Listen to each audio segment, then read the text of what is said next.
Hey, what's up again, YouTube world? Thanks for joining me for part two of The Voice Season 11 recap. And this is, I'm going to, kind of discuss the road to the playoffs and the team standings and what we can look forward to next Monday.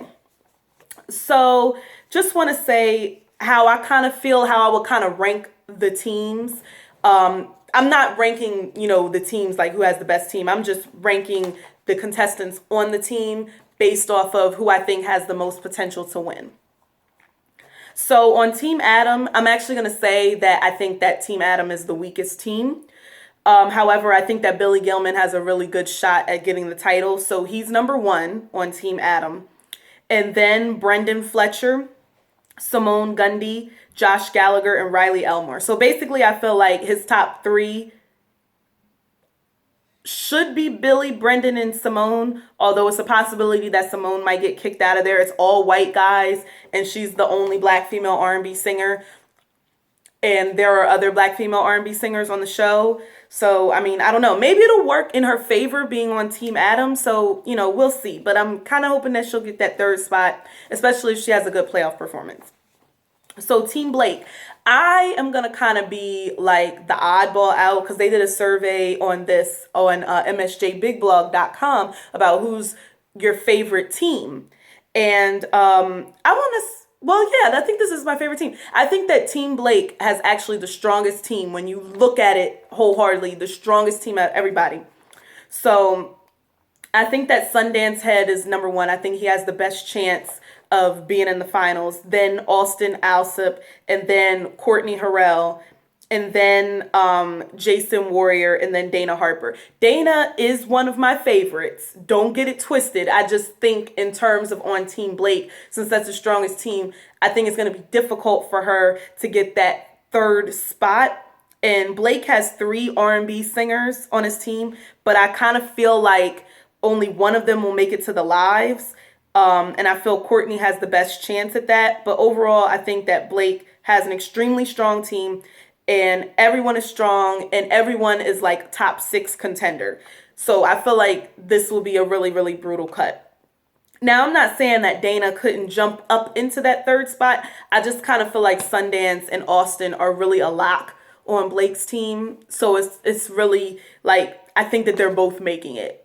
That's not necessarily what I would want to happen. That's just what I think is going to happen. So this is really what I'm predicting is going to happen, not so much what I want, if that makes any sense. It's like kind of sort of what I want, but it's really predictions.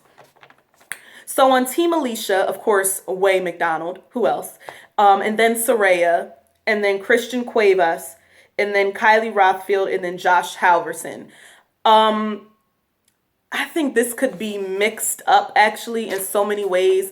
I think Alicia's team is interesting in that there are strong singers, but I feel only Way has a real shot at winning the title.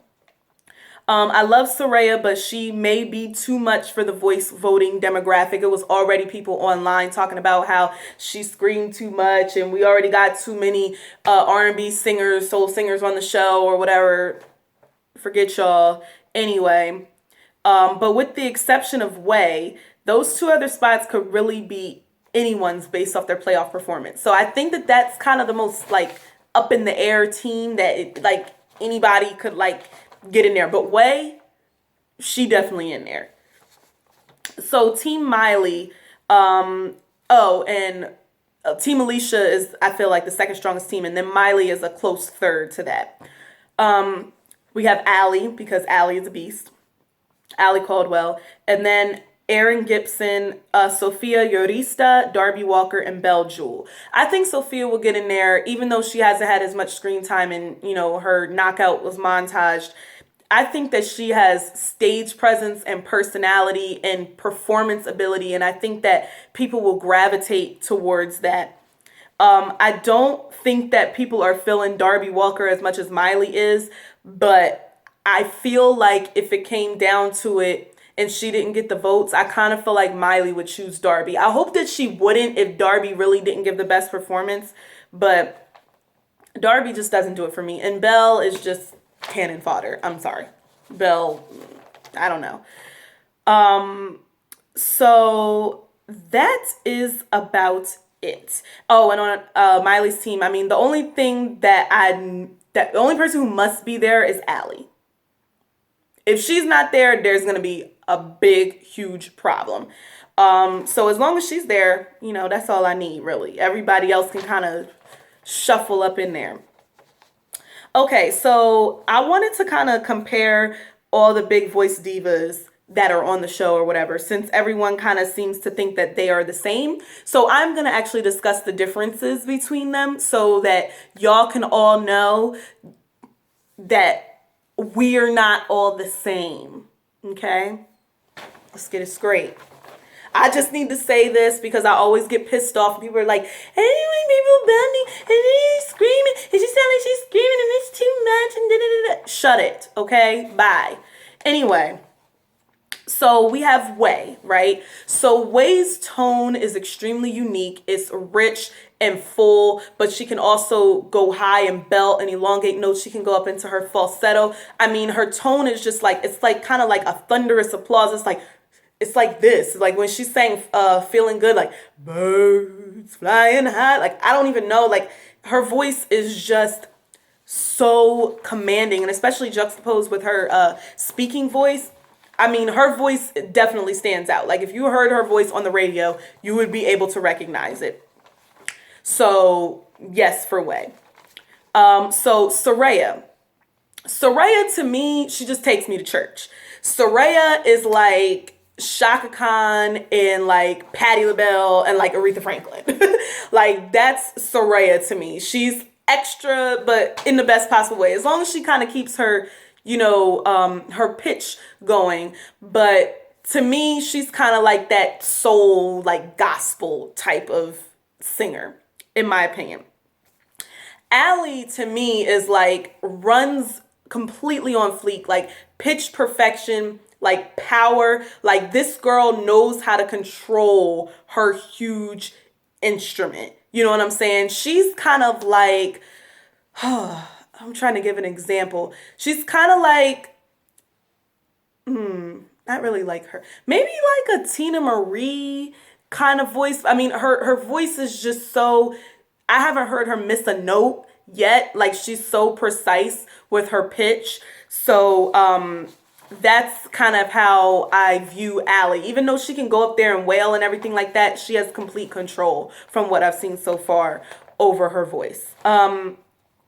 So Courtney to me has this really soft tone when she's like singing, softly. She has great dynamics, but she can wail and go up there with Allie, with Soraya, you know what I mean, up there in the stratosphere. It's like ridiculous. The only difference with Courtney is that her voice isn't as controlled, but she like kind of reminds me of like a Tamia. You know what I mean? She is definitely a natural soprano, and her voice is up there. And then Simone. So I think Simone has a nice, like alto voice. I think she's starting to get her stride a little bit more, within the competition. And I don't think that her voice is as strong as the other four ladies, but I definitely think that she has a nice compelling voice. It's kind of reminds me of like a Gladys Knight. She's saying Midnight Train to Georgia, but she just needs a little bit more of a commanding presence. I did not include Dana because I don't consider her to be like a powerhouse vocalist. But that could change. Maybe she is. But we know the difference with Dana. She has that low, deep, sultry, husky voice. Okay. So we've established the differences between these women, that they're not all the same. Okay. Just so y'all know that. I just needed to say that because I'd be sick of white people. I just have to say it. Acting like we all sound the same and we all sing the same. And first of all, I don't remember a season where there's been this many talented black women on the show, like ever. First of all, and Powerhouse Divas, probably the last season that happened was season 8. And only one of them made it to the goddamn finals. And it should have been at least 2. It should have been Corinne and Kimberly Nicole making it into the finals.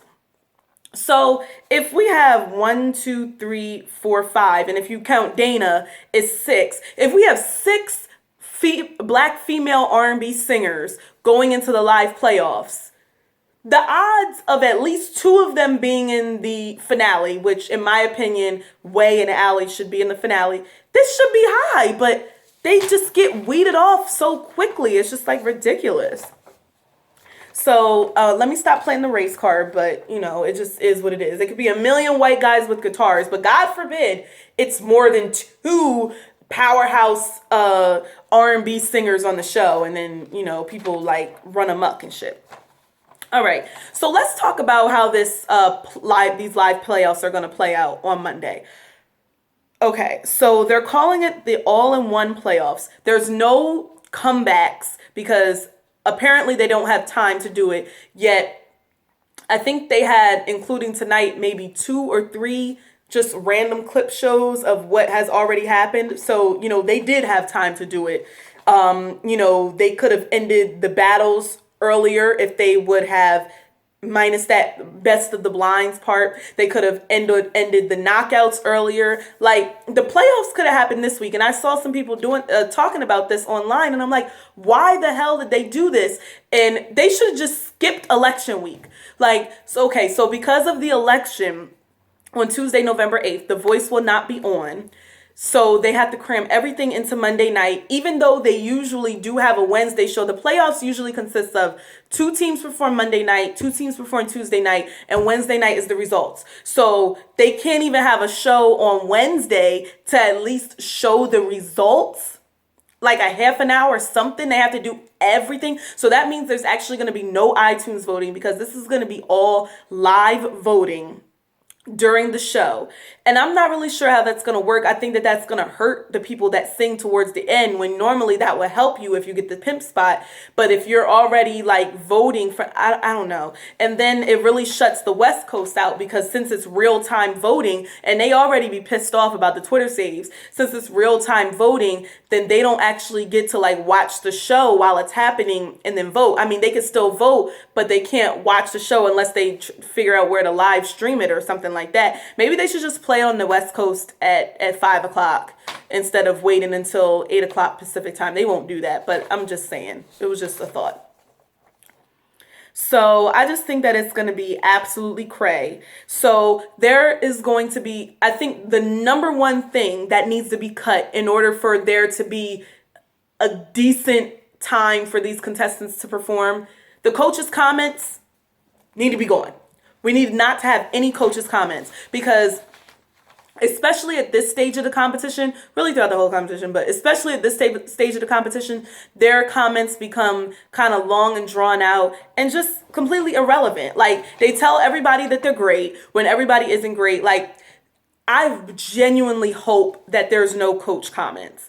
And if there must be coach comments, just have a comment from one coach, and they only have 15 seconds to say what they need to say. That's it. Because I want the majority of the time to go to the contestants singing. I mean, usually at this point, the time that they get is bumped up to about 2 minutes and some change. And they'll be glad to get 1 minute and 30 seconds, so I don't know how they're truncating this. And then they're showing the results, during the show. So I guess after all 20 performances have happened, then they're going to show the results. And then each coach has to save somebody. So Adam, you can't be taking all long. And it's still only going to be 2 hours. Like, they didn't even add an extra, half an hour onto it or anything like that. So it's going to be really, really interesting. And like I said before, iTunes isn't going to matter, because, this is going to be voting, during the show or whatever. So, I don't know if they're going to incorporate iTunes downloads during the show. I don't know if that's going to count, but you can vote on the Voice app, and then you can vote through the Voice's Twitter page. The Voice eliminated phone and text voting last season or the season before that. So I'm really interested to see how it's going to pan out. I'm going to have to, the last couple of episodes of The Voice, I haven't been watching in real time. I've been watching them in DVR, but I'm going to have to watch it in real time, because I need to see, I need to vote, while it's happening. I need to see how they're going to pull this off in 2 hours. We're not going to have time for, them rehearsing. We're not going to have time for anything, because then there's commercials and stuff.